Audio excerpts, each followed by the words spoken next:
24-10 is the final. Wisconsin tops Michigan today, Josh, but the big story obviously is Brandon Peters went down, which looked like an apparent head injury. Harbaugh says that he's going to the hospital to get tests.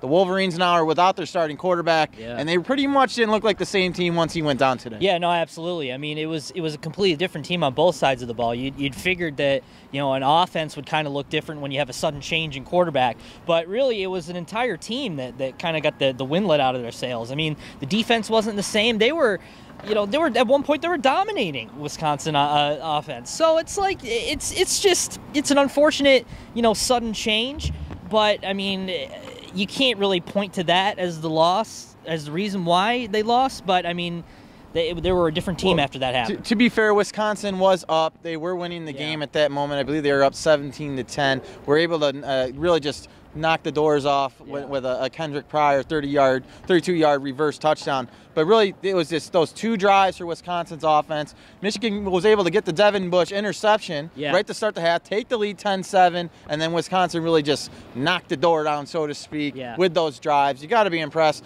with what Wisconsin was able to do in that third quarter, but really disappointing what Michigan wasn't able to do defensively. Right, yeah. I mean, and you got to give credit to Hornibrook. He made two brilliant passes there to get Wisconsin back the lead, especially that one where he fit it in the tight window for the touchdown. That was an impressive throw. I mean, he wasn't making those throws earlier in the game, but that's what good players do. They step up in big moments, and that's what he did. But yeah, I mean, you can't really point to one thing and say, okay, this is why Wisconsin beat them. It's just they made plays, and the defense can only be on the field so much until they start to wear down and give up these big plays. You know what? There's so many things we could say that went wrong today. The offensive line didn't play well for Michigan. Big reason Peters went down. John O'Korn came in. Still looks just like the same John O'Korn. Michigan's going to have some issues. The game is coming up. The game is coming up, Josh. Michigan, Ohio State. The rivalry game in college football, at least it used to be anyways, because right now Ohio State's been dominant in this rivalry, winning 13 of, I think, the last 14. It's been all Ohio State, and now Michigan looks like they might not have their starting quarterback.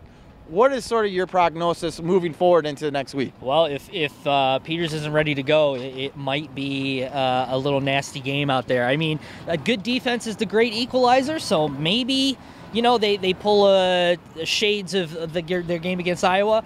Who knows? But I mean, if Peters isn't ready to go, I see a very hard time for Michigan's offense being able to move the football against Ohio State's defense. Well, right now, Michigan just suffered its third loss of the season.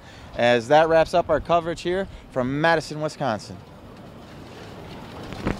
That sucked. Actually,